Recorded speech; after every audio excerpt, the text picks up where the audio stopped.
नमस्कार दोस्तों, क्राइम तक में आप सबका स्वागत है। मैं हूं सुप्रतिम बैनर्जी। मुंबई के करीब एक जगह है ठाणे, आप सभी ने नाम सुना होगा। ठाणे पुलिस को 4 अप्रैल को एक चिट्ठी मिलती है। ये चिट्ठी जो है किसी संतोष महादेव नाम के आदमी ने लिखी है और चिट्ठी भेजी गई है डीसीपी जोन 1 के ऑफिस में। और इसके अलावा यही जो चिट्ठी है इसकी एक कॉपी मानवाधिकार आयोग के दफ्तर में भी भेजी गई। चिट्ठी को जब पुलिस ऑफिसर्स ने खोला तो उन्होंने देखा कि संतोष महादेव नाम के इस आदमी ने पुलिस को ये बताया है कि मुंब्रा इलाके में सिर्फ 1.5 साल की एक छोटी सी बच्ची की संदिग्ध हालत में मौत हुई है। आप उसे मर्डर भी मान सकते हैं। और मौत के उस मामले को कातिलों ने बहुत चालाकी से छिपा लिया है। इसके बारे में किसी को कोई जानकारी नहीं है। अब 1.5 साल की बच्ची की मौत और ये जो चिट्ठी है, चिट्ठी में बच्ची का ताल्लुक जो है वो मुस्लिम समाज से बताया गया है। लेकिन संतोष महादेव नाम का ये जो आदमी है जिसने ये गुमनाम खत लिखा है, उस आदमी ने अपना नाम तो लिखा ही था, उसके साथ साथ अपना मोबाइल नंबर और अपना एड्रेस भी उस चिट्ठी में दर्ज किया था, लिखा था। तो जैसा कि मैंने आपको बताया, डीसीपी जोन के ऑफिस ने जब इस मामले की जांच शुरू की और उस मोबाइल नंबर पर फ़ोन किया तो पता चला कि वो मोबाइल नंबर डिफंक्ट है, यानी गलत है।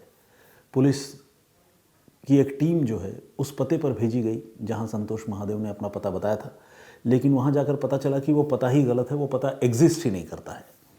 तो ये दोनों बातें गलत साबित हुई।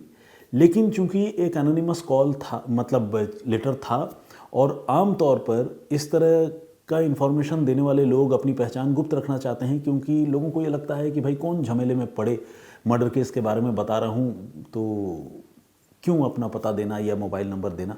तो कई बार लोग फेक आइडेंटिटी से या फेक नंबर से भी इस तरह की चिट्ठियाँ लिखा करते हैं।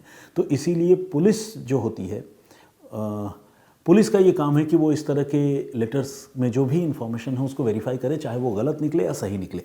अगर गलत निकले तो उसकी कोशिश ये होनी चाहिए कि जिसने भी चिट्ठी लिखी है उसको ट्रेस करे और उसके खिलाफ कानूनी कार्रवाई करे, क्योंकि उसने सरकार का, पुलिस का, महकमे का, सबका वक्त बर्बाद किया, लोगों में डर पैदा किया। और अगर मान लीजिए जानकारी सही निकलती है तो पुलिस का काम तो उस केस को सॉल्व करना ही सबसे पहले बन जाता है। तो इस मामले में पुलिस को जो शुरुआती तफ्तीश हुई उसमें संतोष महादेव नाम का कोई आदमी नहीं मिला, और न ही ऐसा कोई फ़ोन नंबर मिला, और न ही वो उस तरह का कोई एड्रेस ही मिला। लेकिन पुलिस ने यह तय किया कि वो इस मामले को एक्सप्लोर करेगी और पता करने की कोशिश करेगी कि क्या 1 से 1.5 साल के किसी छोटी सी बच्ची की, जिसका ताल्लुक मुस्लिम समुदाय से है, उसकी हत्या हुई है या नहीं। और इस कोशिश में जो जिम्मेदारी है वो क्राइम पुलिस इंस्पेक्टर संजय दवाने को डीसीपी ऑफिस से इसकी जांच की जिम्मेदारी दी गई। संजय दवाने साहब ने ये किया कि उन्होंने तय किया कि वो आसपास के सारे कब्रिस्तान में जाकर ये पता करेंगे कि क्या इस एज ग्रुप की किसी बच्ची को वहाँ दफनाया गया है या नहीं। क्योंकि अगर कत्ल हुआ है तो जाहिर सी बात है फिर उसके 2 नतीजे हो सकते हैं। एक तो ये कि लाश को ही जो है वो कोई गायब कर दे, कहीं किसी सुनसान जगह पर फेंक दे, किसी नदी में डाल दे या कुछ कर दे, मतलब डेड बॉडी को बिल्कुल ही छुपा दे। एक तो ये तरीका हो सकता है। दूसरा ये हो सकता है कि कत्ल को कत्ल ना बताकर एक्सीडेंट या ऐसी कोई और बात बताकर उस लाश को धोखे से किसी कब्रिस्तान में दफना दिया जाए। तो पुलिस ने तय किया कि वो अपने तौर पर इस मामले को एक्सप्लोर करेगी, पता करने की कोशिश करेगी। और इंस्पेक्टर संजय दवाने ने जांच करते हुए अलग अलग कब्रिस्तान का दौरा करने का फैसला किया। दवाने साहब दौरा कर रहे थे, कई कब्रिस्तान घूम आए।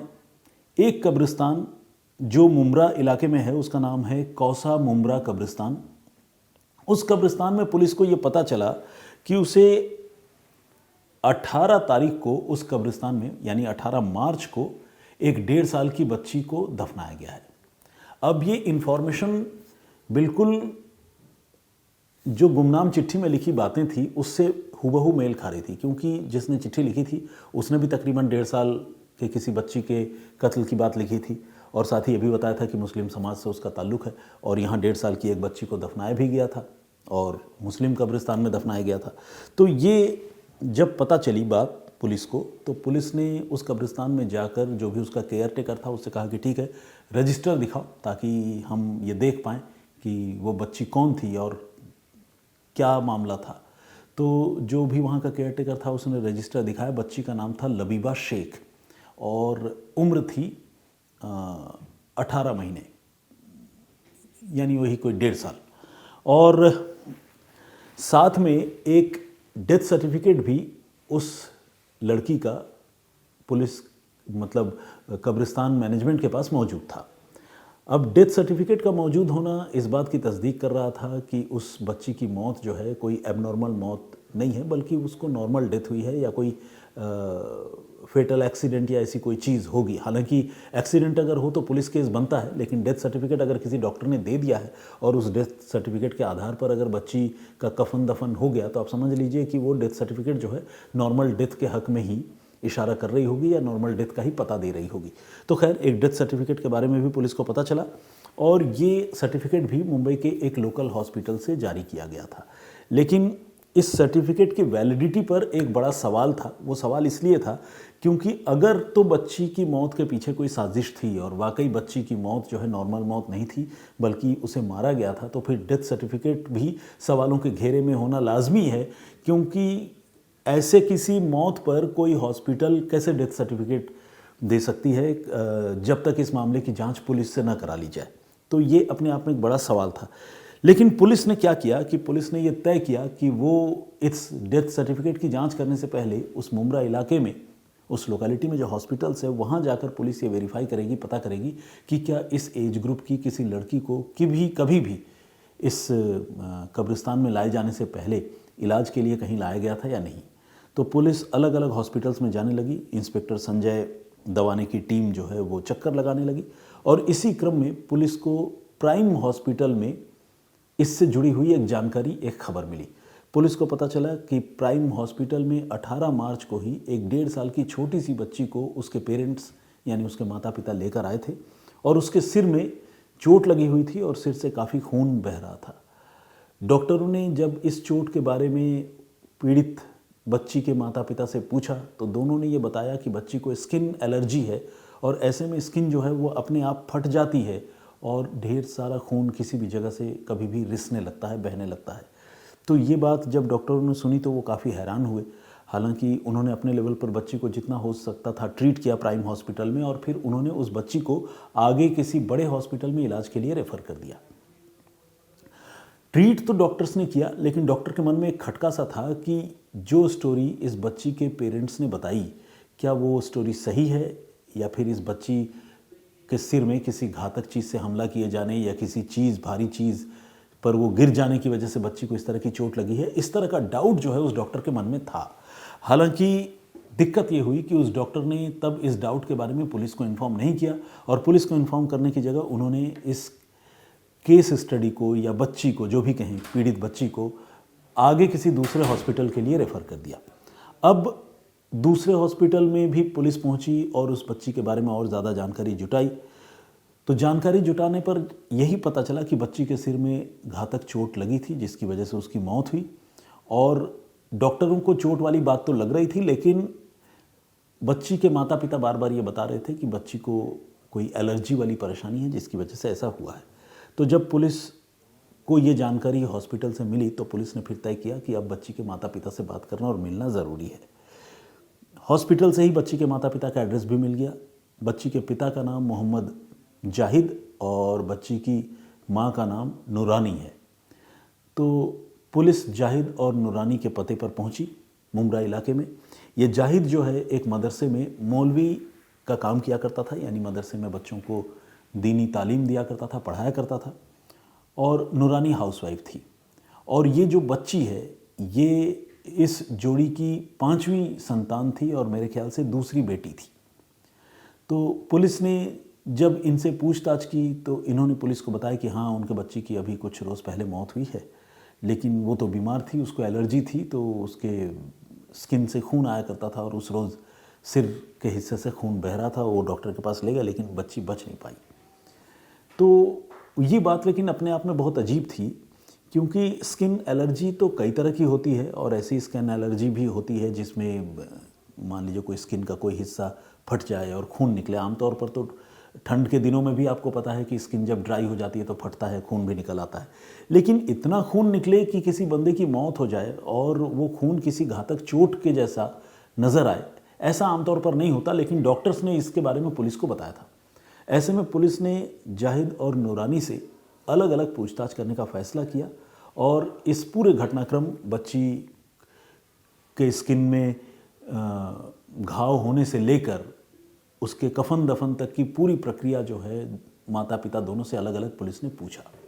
और आपको जानकर हैरानी होगी कि माता पिता दोनों ने पुलिस की पूछताछ में अलग अलग तरह की कहानियाँ सुनाई। कभी स्किन एलर्जी की बात कही, कभी गिर जाने की बात कही, कभी चोट लगने की बात कही, कभी कुछ कहा। और आमतौर पर अलग अलग कहानियाँ इंसान तभी सुनाता है जब वो कोई झूठ बोल रहा होता है।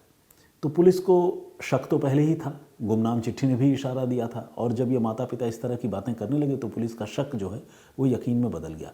इस बीच पुलिस को ये भी पता चला कि जाहिद और नूरानी की जो एक और बेटी है, उस बेटी की उम्र यही कोई 4 साल के आसपास है, उसके सिर पर भी तकरीबन 1 या 2 साल पहले बहुत घातक चोट लगी थी। और तब उस मामले में पुलिस ने भी उस केस की जांच की थी और जाहिद और नूरानी के खिलाफ उस समय कार्रवाई भी की गई थी। लेकिन वो बच्ची चूँकि जीवित है तो ऑब्वियसली लापरवाही से चोट लगने लगाने का मामला जो है इस जोड़ी पर, दंपति पर दर्ज हुआ होगा। लेकिन वो मामला वक्त के साथ जो है उस मामले में या तो कोर्ट का कोई फैसला आ गया होगा या फिर हो सकता है कि इनको क्लीन चिट भी मिल गई हो। लेकिन चूंकि वो कोई फेटल मामला नहीं था और आमतौर पर पेरेंट्स जो है वो बच्चों के कस्टोडियन होते हैं, तो पेरेंट्स के एक्ट पर आसानी से सवालिया निशान नहीं लगता। तो इस मामले में भी जाहिद और नूरानी को इस बात का बेनिफिट ऑलरेडी मिल रहा था। डॉक्टर्स ने बेनिफिट दी थी, डेथ सर्टिफिकेट दे दिया था। एक हॉस्पिटल से दूसरे हॉस्पिटल चले गए, सिर में घातक चोट लगी हुई थी, लेकिन किसी डॉक्टर ने पुलिस को नहीं बताया। तो ये बच्चों का कस्टोडियन यानी बच्चों के अभिभावक होने का फ़ायदा जो है जाहिद और नूरानी को मिल रहा था। लेकिन जैसा कि मैंने आपको बताया, पुलिस ने जब इन दोनों से सख्ती से पूछताछ की, अलग अलग पूछताछ की, तो दोनों ने अलग अलग झूठी सच्ची कहानियाँ सुनाई। और तब पुलिस को जब यकीन हो गया तो पुलिस ने दोनों को गिरफ्तार कर लिया। गिरफ्तार करने के बाद जब इनसे सख्ती की गई तो इन्होंने माना कि हाँ, उन्होंने ही अपनी 1.5 साल की छोटी सी बच्ची की हत्या की है और सिर पर घातक चोट मारकर हत्या की है। जिसके बाद उन्होंने हत्या को एक नॉर्मल डेथ का शक्ल देने की कोशिश की और इसके लिए वो अलग अलग अस्पतालों में इलाज के लेकर गए, इलाज के लिए, और झूठी कहानियाँ सुनाई और फाइनली एक हॉस्पिटल से डेथ सर्टिफिकेट ऑब्टेन करने में, हासिल करने में भी वो कामयाब हो गए। जिसके बाद उन्होंने अपनी बच्ची को दफना दिया था। उन्हें ये नहीं पता कि ये राज कैसे खुला और किसी को कैसे पता चला कि उनकी बच्ची की मौत जो है वो नॉर्मल मौत, मतलब कत्ल का मामला है, ये दूसरे किसी को कैसे पता चला, क्योंकि उन्होंने तो पूरी दुनिया को नॉर्मल डेथ ही बताया था। तो खैर, वो एनोनिमस चिट्ठी लिखने वाला कौन था इसका तो अभी पता नहीं, लेकिन पुलिस ने अपनी ही छोटी सी बच्ची के कत्ल के आरोप में इस माँ बाप को गिरफ्तार कर लिया। ये बिल्कुल रीसेंट केस है और अभी पुलिस इस मामले की जांच कर रही है, इसीलिए 2 सवाल अभी भी अनसुलझे हैं। एक तो इस कत्ल के पीछे की वजह या मोटिव, जो भी आप कह लें, वो क्या है, ये पुलिस अभी पता लगा रही है। और दूसरा, हॉस्पिटल से जिस डॉक्टर ने भी डेथ सर्टिफिकेट जारी किया वो किन हालात में किया, क्या उसके बदले में उसने कोई रिश्वत ली सच छुपाने के लिए, पुलिस अभी इस मामले को भी वेरीफाई कर रही है। लेकिन इतना ज़रूर है कि 1.5 साल की एक बच्ची की हत्या कर दी गई और हत्या करने वाले कोई और नहीं बल्कि उसके माँ बाप थे। अब जो पूरा घटनाक्रम है और जिस तरह से एक और बेटी इनकी थी उस पर भी जानलेवा हमला खुद माँ बाप ने ही किया था, उसे देख कर ये लगता है कि शायद इस माँ बाप को बेटियों से प्यार नहीं है। 5 बच्चे हैं ज़रूर, जिनमें 2 बेटियाँ थी, एक बेटी का तो कत्ल कर दिया, एक बेटी जीवित है। तो बेटियों से प्यार नहीं है और शायद बेटियों से प्यार नहीं है इसीलिए बेटियाँ बोझ लगती हैं और तभी वो अपनी ही बेटी की हत्या करते हैं। तो ये थी पूरी कहानी, जिसमें जो पुलिस की तफ्तीश में जो दोषी माता पिता है उन्हें गिरफ्तार कर लिया गया है, लेकिन इसके पीछे की और कहानी का खुलना अभी बाकी है। इस पूरे घटनाक्रम पर आप क्या सोचते हैं? एक 1.5 साल की बच्ची के साथ उसके माँ बाप का दरिंदों जैसा ये सलूक, इस पर आपकी राय या नज़रिया क्या है? प्लीज़ हमें कमेंट करके ज़रूर बताइएगा। तो बस आप सबसे गुजारिश है कि प्लीज़ इस स्टोरी पर अपना कमेंट कीजिए, अपनी राय दीजिए। आप लोगों से बातचीत का मेरा जो सिलसिला रहता है वो आगे भी यूं ही चलता रहेगा। फिलहाल मुझे इजाज़त दीजिए, अपना बहुत ख्याल रखिए। जय हिंद, जय भारत।